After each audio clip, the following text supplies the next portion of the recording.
दोस्तों, पहलगाम हमले के बाद सरकार ने आतंकवादियों के खिलाफ महा क्रैकडाउन शुरू कर दिया है। ये कोई साधारण ऑपरेशन नहीं है, बल्कि आतंकवादियों और उनके समर्थकों की कमर तोड़ने की पूरी रणनीति बन चुकी है। आतंकवादियों के घरों को उड़ाया जा रहा है और उनके हथियारों के ठिकानों को नष्ट किया जा रहा है। पुलवामा, कुलगाम, शोपियां जैसे जिलों में सैकड़ों छापे मारे गए, लगभग 1000 लोग हिरासत में लिए गए, जिनमें आतंकवादियों के सहयोगी, भड़काऊ प्रचारक और कुछ पूर्व आतंकवादी भी शामिल हैं, जो मुख्य धारा में लौटने का दावा कर रहे थे। दोस्तों, इस समय कश्मीर में यूएपीए यानी गैर कानूनी गतिविधि रोकथाम अधिनियम के तहत सख्त पूछताछ की जा रही है। ये कानून सरकार को आतंकवादियों को रोकने और सख्त कार्रवाई करने की ताकत देता है।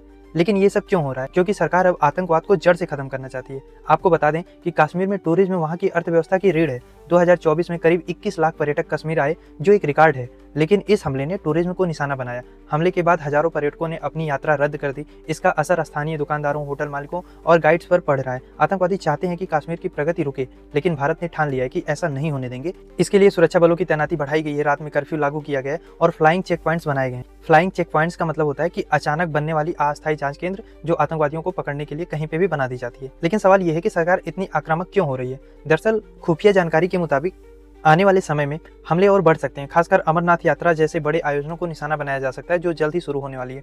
इसलिए सरकार ने पहले ही कदम उठाना शुरू कर दिया है। सोशल मीडिया की निगरानी हो, चाहे चेहरे द्वारा आतंकवादियों का पहचान करना हो या फिर आतंकवादी फंडिंग को रोकना हो, ये सारे कदम उठाए जा रहे हैं। साथ ही सरकार ये संदेश दे रही है कि आतंक का साथ देने वालों को भी नहीं बख्शा जाएगा। पाकिस्तान को भी साफ चेतावनी दी गई है कि आतंकवाद खत्म होने तक बातचीत शुरू ही नहीं हो सकती, बल्कि लगता है कि वार जैसी सिचुएशन पाकिस्तान के साथ बन चुकी है। भारत अंतर्राष्ट्रीय मंचों पर भी पाकिस्तान पर दबाव बढ़ाने की कोशिश कर रहा है। देखो, अगर हम भविष्य की बात करें तो इस समय बहुत ज्यादा अनसर्टेनिटी है। जैसी सिचुएशन बनी हुई है, देख के भारत सरकार जरूर कोई बड़ा कदम उठाने वाली है। लेकिन अगर बहुत कंजर्वेटिव होके बहुत मिनिमम हम बात करें ना, तो भी अभी कश्मीर में बहुत ज्यादा सख्ती रहने वाली है। छोटे स्तर पर सर्जिकल स्ट्राइक होने की तो 100% चांस है और वो एक फुल फ्लेज्ड वार में भी कन्वर्ट हो सकता है। इसके अलावा भारत आतंकी फंडिंग पर नकेल कसने के लिए और सख्त कानून भी बना सकता है। लेकिन सबसे बड़ा सवाल ये है कि क्या कश्मीर के लोग इस क्रैकडाउन से खुश हैं?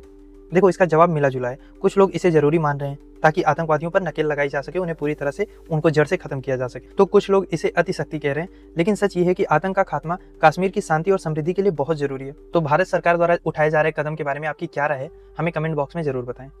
ऐसे ही देश दुनिया की अपडेटेड खबरों को आसान भाषा में जानने के लिए हमसे जुड़ें और चैनल को सब्सक्राइब करें।